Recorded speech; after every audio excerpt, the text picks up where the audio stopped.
Gracias, senador Emilio, por tus palabras, por tu sinceridad, por tu compromiso. Muchas gracias.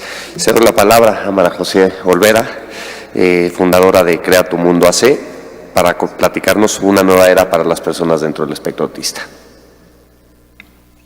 Bien, muchísimas gracias por este espacio, ¿no? Estos espacios de alguna manera sí ayudan, ¿no? Muchas veces decimos, son solo palabras, pero la realidad es que sí ayudan. Entonces, muchísimas gracias, Gerardo, muchísimas gracias a todos los que están aquí.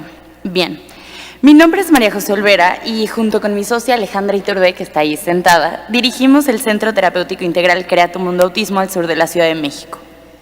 A continuación, les voy a compartir algunos de los planteamientos centrales de la participación que tuvimos en el foro dialogando sobre la Ley General de Atención y Protección a Personas con Condición del Espectro Autista en el Palacio Legislativo en septiembre del 2017. Este foro tuvo como objetivo recabar las aportaciones de distintos agentes. ¿Nos recorremos? Listo. Este foro tuvo como objetivo recabar las aportaciones de distintos agentes involucrados con el fin de perfeccionar la Ley General de Atención y Protección a Personas con la Condición del Espectro Autista. Nuestra participación fue publicada en el libro Notas sobre Autismo y se titula Una nueva era para las personas dentro del espectro autista. Bien, ¿por qué hablar y pensar sobre los derechos de las personas con condiciones del espectro autista? La concientización y el conocimiento de los derechos son el fundamento para crear un verdadero compromiso por parte de las organizaciones, los profesionales y las familias que permitan generalizar un modelo de intervención para las personas con SEA y sus familias. Como profesionales, hablar de derechos nos obliga a planificar tomando en cuenta las condiciones del entorno en términos de salud, de educación, de alimentación y vivienda, entre otros, y a contar con los medios necesarios para que el entorno no limite el desarrollo pleno de sus capacidades.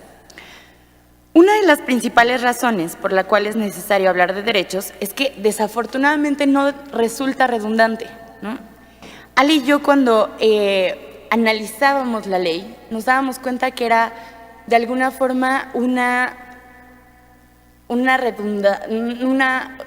volver a decir lo mismo, ¿no? Volver a decir, tienen derecho a la educación. Y era impresionante darnos cuenta de algo así. Sí es importante hacerlo, ¿no? Es importante que se ratifiquen los derechos humanos y constitucionales de esta población. Es en realidad un paso urgente y de suma importancia al hablar de poblaciones vulnerables en nuestro país. Es mucho más frecuente de lo que nos imaginamos que no se cumplan los derechos humanos fundamentales, ¿no? Fundamentales como derecho a la educación. Nos hablan muchas veces al centro y nos dicen, nos negaron el acceso a la escuela, ¿no?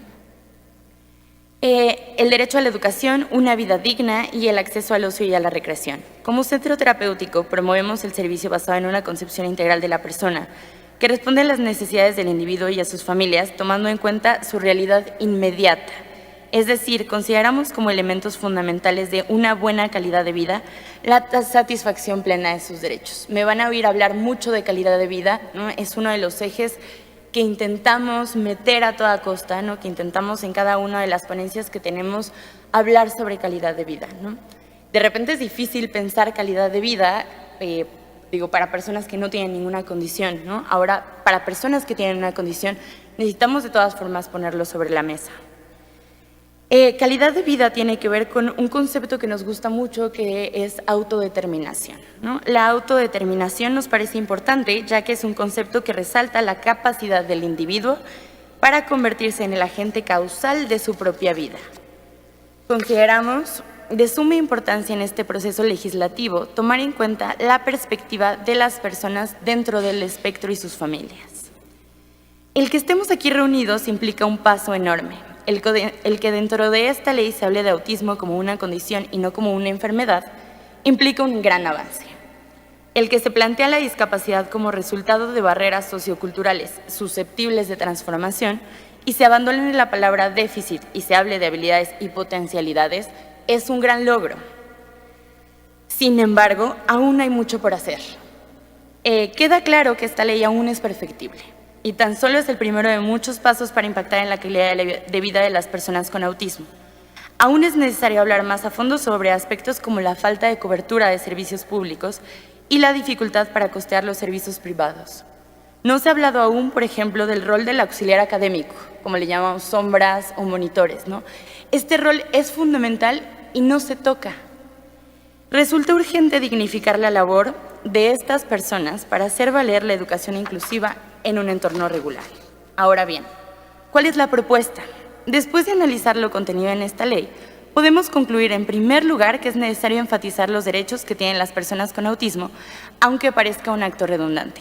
Segundo, el único camino para que la inclusión social sea una realidad y se hagan valer los derechos de las personas con SEA es haciendo una ardua y planificada campaña de sensibilización.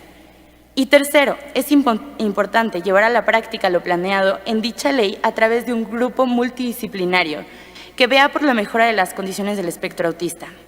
El último y quinto, un protocolo mexicano de diagnóstico e intervención a nivel nacional, ¿no? Ya lo mencionaba Gerardo, un protocolo es necesario. Bien, sensibilizar ¿cómo? Sensibilizar es un tema que nos respecta a todos nosotros y que nos pone a prueba porque es una capacidad de entendimiento del otro, el otro que es diferente. Nos da miedo lo desconocido y lo desconocemos porque no son parte de nuestra vida social. Sensibilizar implica derribar los miedos ante la diferencia, se traduce en acabar con la ignorancia ante lo desconocido. Desde hace 2 años, nosotras realizamos una campaña de sensibilización que se llama Inclusión sin pretextos. Lo pueden buscar igual como hashtag Inclusión sin pretextos. Y lo que hacemos es, vamos a las escuelas públicas a hacer una plática completamente gratuita de sensibilización. Llevamos ya más o menos como 25 escuelas. Y siempre les hacemos a todos la misma pregunta. Estas pláticas son a los maestros. Y les decimos, ¿quiénes de ustedes han ido o fueron a la escuela con una persona con autismo? Nos sorprendimos muchísimo porque nadie levanta la mano, ¿no? Necesitamos que las personas con autismo estén en el entorno social y educativo para que en 25 años, cuando Ale y yo tengamos ya 50 años de dar pláticas y vayamos a las escuelas y hagamos la misma pregunta, levanten las manos la mayoría o quizás todas las personas o todos los maestros cuando demos esta plática. Eso necesitamos. Ahora, los objetivos específicos que consideramos relevantes son la difusión de los signos de alerta del autismo, fomentar la implicación ciudadana en el conocimiento no estereotipado de las personas con autismo, informar sobre los recursos y servicios existentes en México, que es lo que mencionaban del directorio, promover acciones que impliquen a la comunidad y favorezcan los procesos de inclusión, capacitación a los maestros, directivos y personas implicadas en entornos educativos, capacitación del personal en centros recreativos y culturales, promover la sensibilización desde la educación de los compañeros del aula de las personas con SEA.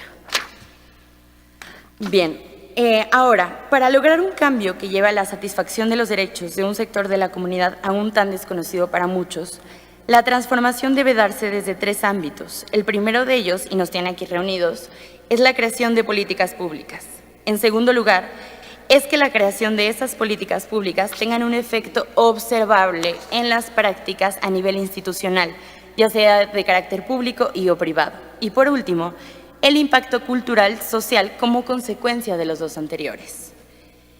El protocolo mexicano de diagnóstico e intervención de las condiciones de las condiciones del espectro autista que nosotras proponemos, en concreto se basa desde la sospecha diagnóstica, ¿no? Desde la orientación a los padres de la sospecha diagnóstica hasta las opciones terapéuticas y educativas, para mejorar los resultados en salud dados por un diagnóstico temprano y un abordaje terapéutico integral.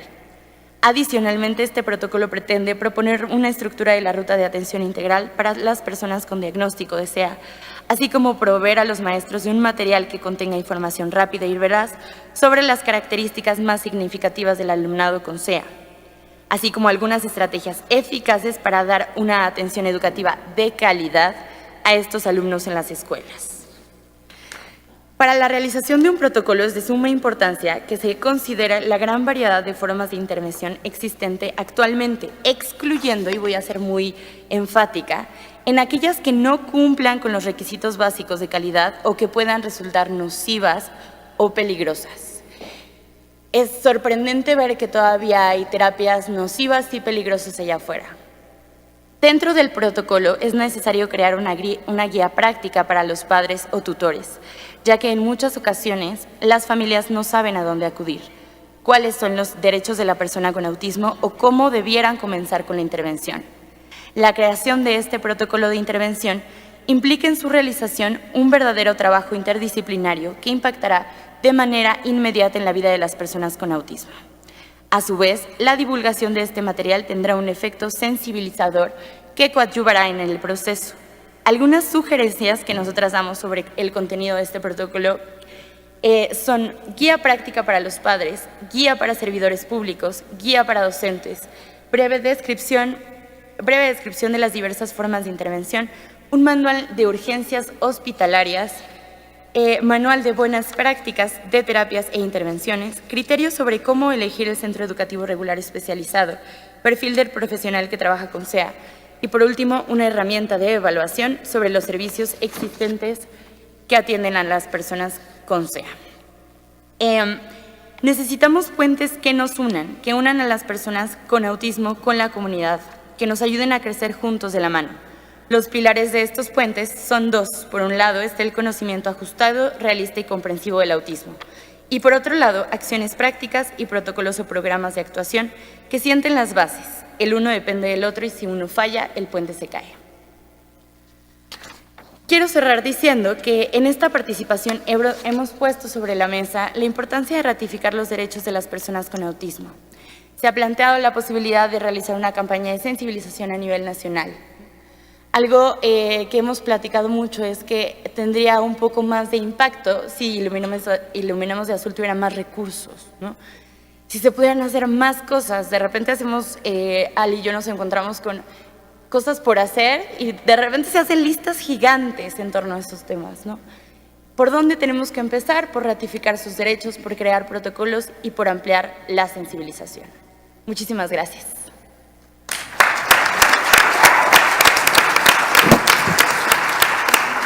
Muchas gracias, María José. Ya habrá tiempo de ir bajando un poquito las notas y van a estar interesantes las conclusiones. Ya no me caben las anotaciones y vamos en 3 ponencias. Doy la bienvenida a la doctora Patricia Zabaleta, jefa de la unidad del Hospital Instituto Nacional de Psiquiatría, para comentarnos sobre el resumen del diagnóstico de infraestructura para la atención del autismo en México.